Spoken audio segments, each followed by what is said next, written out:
तो गुजर गया लेकिन छोड़ गया है अपना निशान। चर्चा करेंगे उन जख्मों की।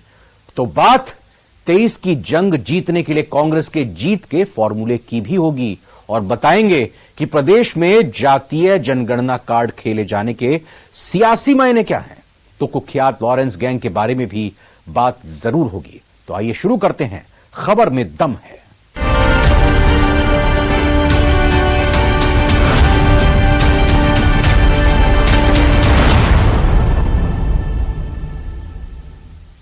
बिपरजॉय तूफान का राजस्थान में भारी असर दिख रहा है। कई जिले अलर्ट पर हैं, सड़कों पर पानी लबालब भरा है, पेड़ खंबे सब उखड़ रहे हैं। आइए इस रिपोर्ट को देखते हैं।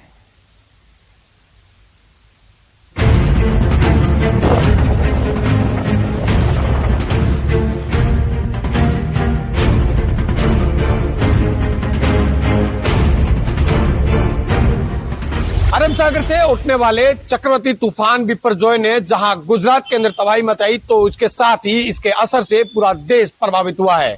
और इस बिपरजॉय चक्रवाती तूफान की वजह से राजस्थान में भी कई जिलों में बारिश और कई जगहों पर नुकसान की भी सूचनाएं मिल रही है लगातार।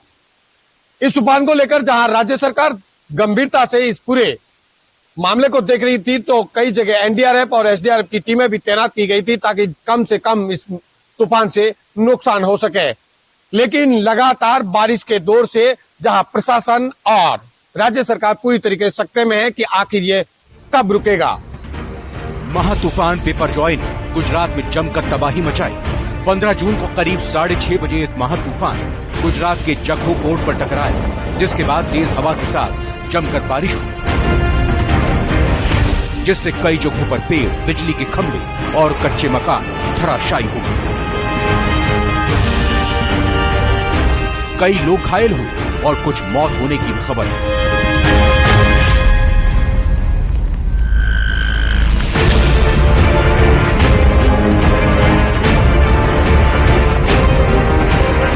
गुजरात में कहर बरपाने के बाद अब राजस्थान की तरफ आ गया है। शुक्रवार की देर रात बिपरजॉय ने राजस्थान में दस्तक दी। इसका सबसे ज्यादा असर बाड़मेर और जालौर में दिखा।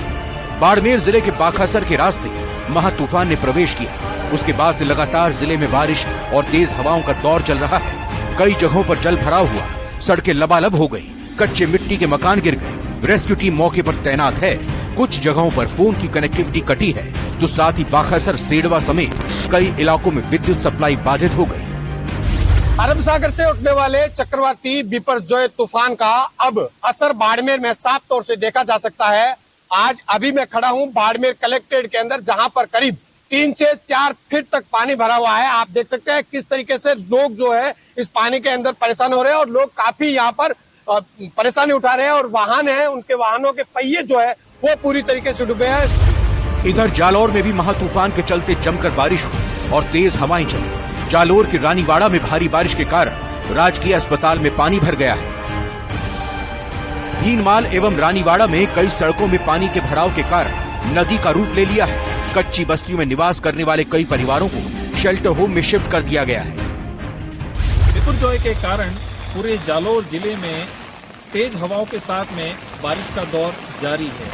अभी किसी प्रकार की अप्रिय घटना की सूचना नहीं आई है, परंतु कई जगह पर पेड़ पौधे उखड़े हैं और कई जगह पर जो पतरे हैं दुकानों के वो वहाँ पे उखड़े हैं। मैं आपको बताना चाहूँगा कि ये जो हाईवे है ये सिरोही और जालौर को जोड़ने वाला मुख्य हाईवे है। यहाँ पर भी कुछ जगह पर पानी का भराव हो चुका है। स्थानीय लोग अपने घरों में हैं। प्रशासन के अलर्ट के कारण जान माल की व्यवस्थाओं से सुरक्षित करने के लिए प्रशासन नियमित तौर पे भोपू प्रचार के द्वारा उनको अलर्ट कर रहा है। वहीं नागौर में भी बादल जमकर बरसे। यहाँ ऑरेंज अलर्ट जारी किया गया है। सड़कें लबालब हो गई हैं और कई जगहों पर पानी भर गया है। उदयपुर में जमकर बारिश हो रही है। यहाँ तेज बारिश की वजह से कई जगहों पर पेड़ गिर गए। एमबी हॉस्पिटल कार्डियोलॉजी की दूसरी मंजिल में लगे हुए कांच से बना एलिवेशन सड़क पर आकर नीचे गिर पड़ा। इस हादसे में रोड पर खड़े वाहन बुरी तरह से क्षतिग्रस्त हो गए, जिसमें 2 कारें और दुपहिया वाहनों को नुकसान पहुंचा है। हादसे के दौरान अफरा तफरी मच गई।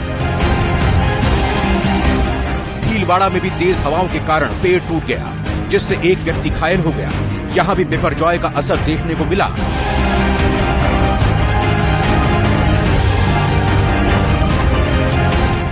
डूंगरपुर में तेज हवाओं के साथ बारिश हुई।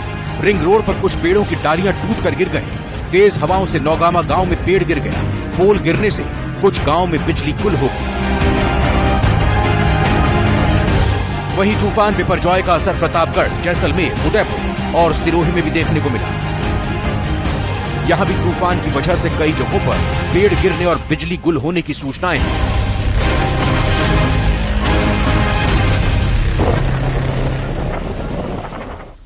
अरब सागर से उठने वाले बिपरजॉय तूफान ने जहां तबाही मचा के रख दी है, तो वहीं इस तूफान के जाने के बाद में इसके जो दंश है वो लोग भूल पाएंगे या नहीं। इस तूफान ने जहां कई जगहों से सड़कें उतार दी, तो इसी के साथ ही कई घरों को भी इसने उजाड़ा है। ऐसे में देखने वाली ये बात है कि कब इस तूफान से लोगों को राहत मिलती है या नहीं। प्रेमचंद नेता, न्यूज 18। तरह तरह की प्रतिक्रियाएं इसको लेकर सामने आ रही हैं। आइए इस रिपोर्ट में देखते हैं। अगर चुनाव में जीतना है, सिर्फ और सिर्फ जीतने वाले उम्मीदवार को टिकट देना चाहिए, तब जाके हम जीतेंगे, नहीं जीतेंगे। कांग्रेस में टिकट का फॉर्मूला, जिताऊ पर मंथन, न होगा उम्र का बंधन, युवाओं की होगी बराबर की हिस्सेदारी,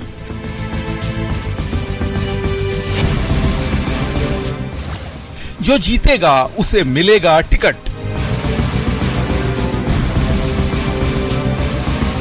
राजस्थान में विधानसभा चुनाव जितने नजदीक आते जा रहे हैं, सभी दलों की तैयारियां भी तेज होती जा रही हैं। कांग्रेस में टिकट को लेकर बयानों का दौर चरम पर है। टिकट को लेकर नेताओं की अलग अलग प्रतिक्रियाएं सामने आ रही हैं। इधर कुछ महीने पहले ही बसपा से कांग्रेस में आए विधायकों ने भी जल्द प्रत्याशियों को ऐलान करने की मांग की थी। चुनावी जीत के लिए गुरुवार को कांग्रेस पार्टी ने प्रतिज्ञा ली। यूथ कांग्रेस की प्रदेश कार्यकारिणी की बैठक में सीएम अशोक गहलोत ने जीत की हुंकार भरी। तो टिकट बंटवारे को लेकर सीएम ने कहा कि 2 महीने पहले टिकट तय हो जाए तो चुनाव जीतने में आसानी होगी। तो जब मालूम पहले पड़ जाएगा, मुझे 2 महीने पहले मालूम पड़ रहा है, चुनाव में जो फिरना पड़ता है दिल्ली की सड़कों पर, तो नेता भी थक जाते हैं, कार्यकर्ता भी थक जाते हैं, और फिर टिकट मिलते हैं तो थका हो जाएगा, क्या काम करेगा वहां पर। तो इस बार नई लीडरशिप में जो बहुत ये गंभीर तरीके से करती है, वो ही करना चाहिए। कर्नाटक पहले किया नहीं, बहुत जितने जी ने आसाम के अंदर जो है पहले करवाया, बल्कि पार्लियामेंट बोर्ड दिल्ली में बैठा, उनकी कमेटी में बैठ गई, गुवाहाटी के अंदर ही और तय हो गया। ये सिस्टम बदलना चाहिए।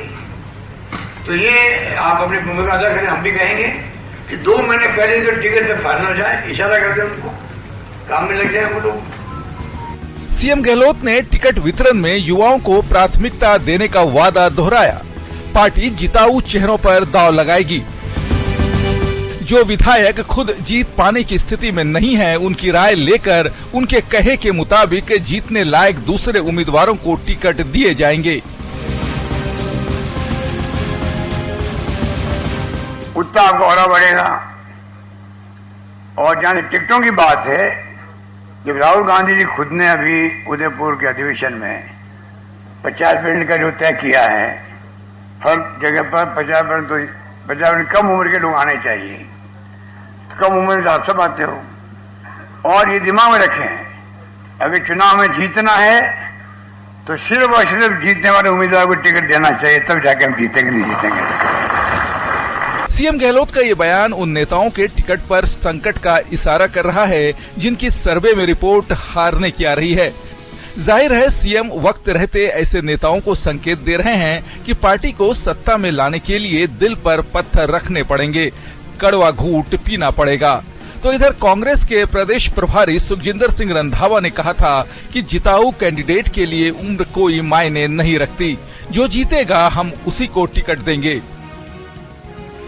2 बार हारने वालों के बारे में सोचेंगे। वहीं डोटासरा का कहना है कि जो जनता के बीच जाएगा वो ही नेता कहलाएगा। ऐसी कोई बात नहीं है, जो जीता हुआ है वही। हाँ, जो जीतेगा उसको देंगे। इसका मतलब को आपका जो बड़ा घर का है उसको घर से निकाल देंगे कि अब आप बूढ़े हो गए, चलो घर से बात।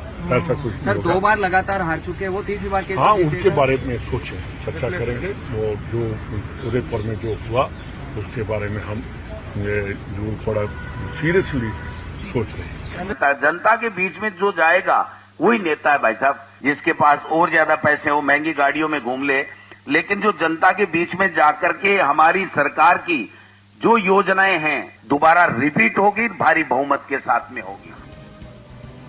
बहरहाल मौजूदा हालतों को देखकर ये नहीं लगता कि कांग्रेस पार्टी ऐन वक्त से पहले कैंडिडेट्स का ऐलान करेगी।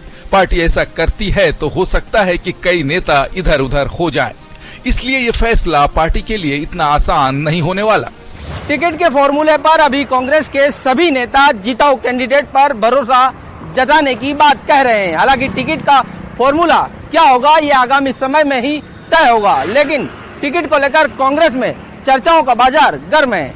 Bureau report, news 18 Rajasthan, Jaipur.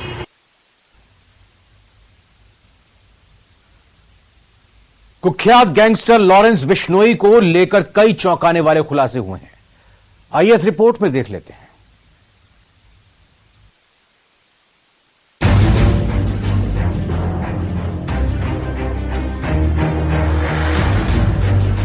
NIA की पूछताछ के बाद एक बार फिर से गैंगस्टर लॉरेंस बिश्नोई चर्चाओं में है। दरअसल गैंगस्टर लॉरेंस बिश्नोई दाऊद अब्राहिम की तर्ज पर डी गैंग की तरह अपनी गैंग को जेल के अंदर से ऑपरेट कर रहा था। जिस तरीके से दाऊद विदेश में रह करके देश के अंदर गैंग को ऑपरेट करता था, ठीक उसी प्रकार से लॉरेंस बिश्नोई भी अपनी गैंग को जेल के अंदर बैठ करके ऑपरेट कर रहा था। दाऊद अब्राहिम की तर्ज पर लॉरेंस बिश्नोई ने अपने नौजवान गुर्गों को तैयार किया, जो उसके लिए जान लेने और देने के लिए हमेशा तैयार रहते हैं।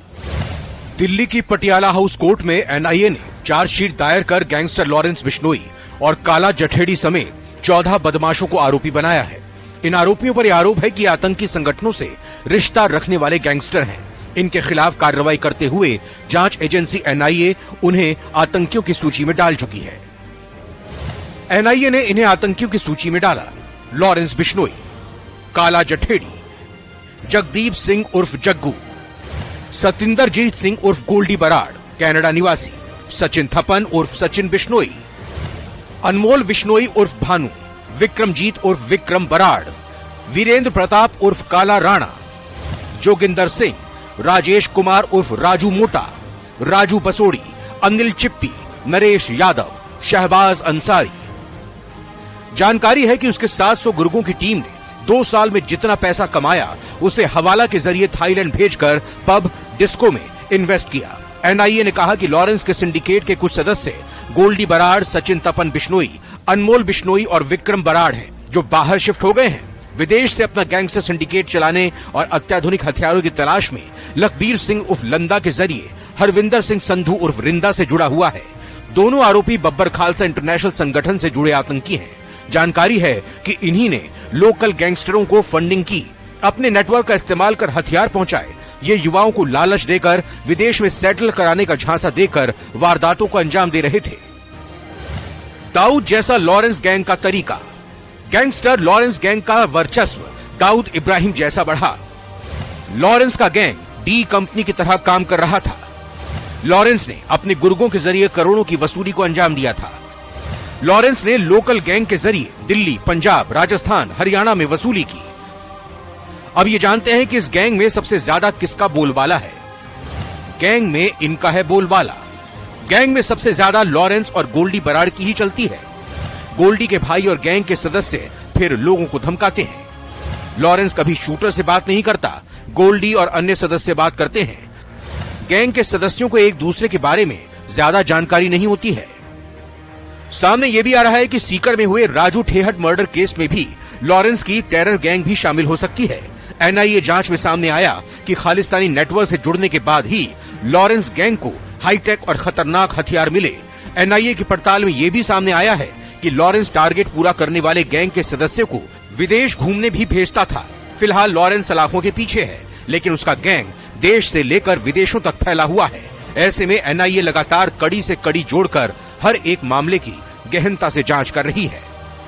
एनआईए की पूछताछ के बाद में जानकारी में यह भी सामने आया है कि लॉरेंस बिश्नोई से जुड़ी गैंग के गुर्गे लगातार टारगेटेड किलिंग करने के साथ साथ में हथियारों की तस्करी और अवैध मादक पदार्थों की तस्करी का एक बड़ा रैकेट पूरे देश में चला रहे थे।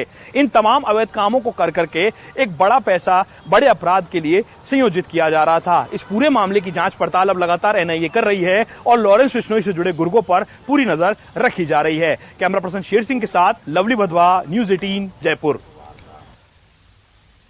23 की जंग से पहले प्रदेश की सियासत में जातीय रंग घुलने लगा है। ओबीसी आरक्षण को बढ़ाने के आंदोलन के बीच सीएम गहलोत के जातीय जनगणना के बयान के बाद सियासत गर्म हो गई है। माना यह जा रहा है कि बीजेपी की ध्रुवीकरण की राजनीति की काट में कांग्रेस ने जातीय जनगणना का यह कार्ड खेला है। रिपोर्ट में देखते हैं।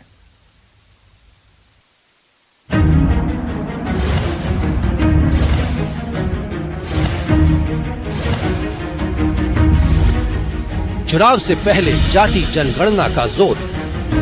एक प्रस्ताव पास किया कांग्रेस ने भारत सरकार से मांग करने का। मैंने मांग करी है, खड़गे साहब हमारे अध्यक्ष है, उन्होंने मांग करी है प्रधानमंत्री जी से कि जाति वाइज गणना कर रहा हो। ओबीसी के बहाने कांग्रेस का सियासी दांव।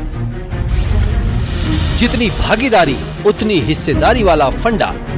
और मैं कुश्ता, माली, सैनी समाज सबको कहना चाहूंगा, मोरी हो चाहे साकी हो, कोई कौम हो, ओबीसी की हो, SC ST की हो, समय आ गया है हम मांग करें 1931 के अंदर जनगणना हुई थी जाति वाइज। इन दिनों सियासत में जातिगत जनगणना वाले बयान चर्चाओं में है। कांग्रेस को कर्नाटक में जिन वादों ने जीत दिलाई, उन वादों में से एक वादा था कि ओबीसी आरक्षण बढ़ाने के मकसद से केंद्र सरकार के ऊपर जातिगत जनगणना का जो दबाव है वो बढ़ाने का वादा। इस वादे के बाद में अगर देखा जाए तो कांग्रेस को जिस तरह से वहां पर इसका फायदा हुआ, वहीं पर यही दाव अब कांग्रेस राजस्थान में भी चल रही है। धौलपुर के अंदर एक जनसभा में मुख्यमंत्री अशोक गहलोत ने न सिर्फ ओबीसी बल्कि ST और SC को एकजुट करते हुए जातिगत जनगणना वाले बयान को देकर गेंद को अब केंद्र सरकार के पाले में डाल दिया है। चुनाव से पहले जाति की बात कोई नई नहीं है, लेकिन चुनाव से ऐन पहले प्रदेश में जातिगत महापंचायतों के दौर के बीच जब मुख्यमंत्री अशोक गहलोत ने भी इस सिलसिले को आगे बढ़ाया तो इसके सियासी मायने निकाले जाने लगे। धौलपुर में आयोजित सभा के दौरान कांग्रेस के छत्तीसगढ़ अधिवेशन को याद कर जातिगत जनगणना के प्रस्ताव का जिक्र किया। एक प्रस्ताव पास किया कांग्रेस ने भारत सरकार से मांग करने का। मैंने मांग करी है, खड़गे साहब हमारे अध्यक्ष है, उन्होंने मांग करी है प्रधानमंत्री जी से कि जाति वाइज गणना कर रहा हो। तो इससे 2 कदम आगे बढ़ते हुए प्रदेश कांग्रेस अध्यक्ष गोविंद सिंह डोटासरा ने बीजेपी को निशाने पर लेते हुए जातिगत जनगणना का विरोध करने वाली बीजेपी का मकसद आरक्षण को खत्म करना है और इसे लेकर लोगों को सतर्क होना होगा। और वो नया फंडा ये लाना चाह रहे हैं, वो आरक्षण समाप्त करने की ओर चल रहे हैं, जो कांग्रेस पार्टी और हम सब मिलकर के कभी नहीं होने देंगे, कभी नहीं होने देंगे। बल्कि हमारे मुख्यमंत्री जी बार बार कहते हैं कि जातिगत जनगणना के लिए माननीय मुख्यमंत्री जी ने देश के प्रधानमंत्री को चिट्ठी लिखी है। कांग्रेस के छत्तीसगढ़ अधिवेशन को याद कर जातिगत जनगणना के प्रस्ताव का जिक्र किया। मालूम हो कि इस प्रस्ताव में केंद्र सरकार से जातिगत जनगणना की मांग की गई थी। वहीं बीजेपी खेमे की ओर से राजस्थान में इस मामले को लेकर अभी तक चुप्पी का माहौल है। उनके गृह क्षेत्र में, निर्वाचन क्षेत्र में 2 बड़ी सभाएं हुई रात्रि में, और उसमें जिस प्रकार लोगों ने खड़े होकर कहा लूट और झूठ की सरकार की विदाई करनी, मैं समझता हूं कि ये वानगी है। और अब खंदक की लड़ाई के अंदर भारतीय जनता पार्टी कार्यकर्ताओं के साथ सड़क पर उतरेगी। हमने जयपुर में प्रदर्शन किया, करप्शन के इशू को लेकर प्रदर्शन किया, हल्ला बोला। अब अगला ये प्रदर्शन हमारा इसी प्रकार अन्य जिलों में होगा। जाति जनगणना वाला दांव।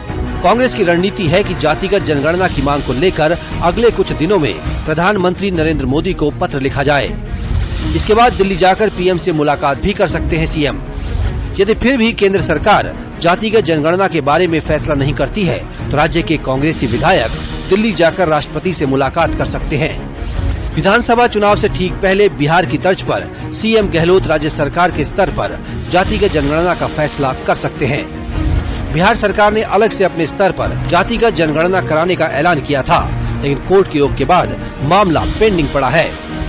दरअसल कांग्रेस के छत्तीसगढ़ के रायपुर में हुए पार्टी अधिवेशन में जाति जनगणना का प्रस्ताव पारित हुआ था। इसके फॉलोअप में ही कांग्रेस के राष्ट्रीय अध्यक्ष मल्लिकार्जुन खड़गे ने प्रधानमंत्री नरेंद्र मोदी को पत्र लिखा। हालांकि प्रदेश में जातिगत जनगणना का मामला कांग्रेस विधायक हरीश चौधरी पहले भी उठा चुके हैं। उन्होंने सीएम गहलोत को पत्र लिखा तो विधानसभा में भी इस मुद्दे को उठाया था। बायतू से कांग्रेस के विधायक हरीश चौधरी ओबीसी से जुड़े मामले पर लगातार मुखर रहे हैं और इस सिलसिले में उन्होंने अपनी ही सरकार के खिलाफ लंबा आंदोलन चलाया था। जाति जनगणना और सियासत। आपको बता दें कि ओबीसी आरक्षण 21% से बढ़ाकर 27% करने की मांग काफी वक्त से होती रही है। दरअसल 1980 में मंडल कमीशन की रिपोर्ट में अनुमान के मुताबिक देश में 52% ओबीसी आबादी बताई गई थी। ओबीसी समुदाय का दावा है कि पिछले 40 साल में आबादी और ज्यादा बढ़ी है। ऐसे में जातिगत जनगणना होनी चाहिए। प्रदेश की 200 में से लगभग 150 विधानसभा सीटों पर ओबीसी मतदाता की संख्या किसी न किसी तरह से जीत पर असर डालने वाली है। ऐसे ही प्रदेश की 25 लोकसभा सीटों में लोकसभा की 11 सीटों पर ओबीसी समुदाय के सांसदों का कब्जा है। जनगणना सीधे तौर पर केंद्र के अधीन होती है और बिहार सरकार की जाति जनगणना फिलहाल कोर्ट में इसलिए लंबित है क्योंकि संवैधानिक प्रावधान के मुताबिक ये राज्य का मुद्दा नहीं है। हो सकता है कि सीएम गहलोत भी यही दांव खेलकर ओबीसी समेत आरक्षण लेने वाली पार्टियों को अपने पाले में रखने की कोशिश कर सकते हैं। दरअसल बीजेपी की धर्म आधारित राजनीति को टक्कर देने के लिए कांग्रेस ने जाति आधारित, उसमें भी खास तौर पर ओबीसी वाला कार्ड एक तरह से खेला है। इस पूरे घटनाक्रम के जरिए कांग्रेस जो संदेश देना चाहती है, उस संदेश का मकसद ये है कि वो ये बताना चाहती है कि सिर्फ वो ही आरक्षण की पक्षधर पार्टी है। खुद राहुल गांधी भी कई बार इस बात को सार्वजनिक तौर पर जाहिर कर चुके हैं। अब सीएम अशोक गहलोत के इस मामले में मुखर होने के सियासी मायने को भी समझना मुश्किल नहीं है, क्योंकि जातिगत जनगणना कराने के मूड में फिलहाल तो केंद्र सरकार बिल्कुल भी नहीं दिखती है। कैमरा पर्सन अविनाश के साथ में अरबाज अहमद, न्यूज़ 18 के लिए जयपुर से।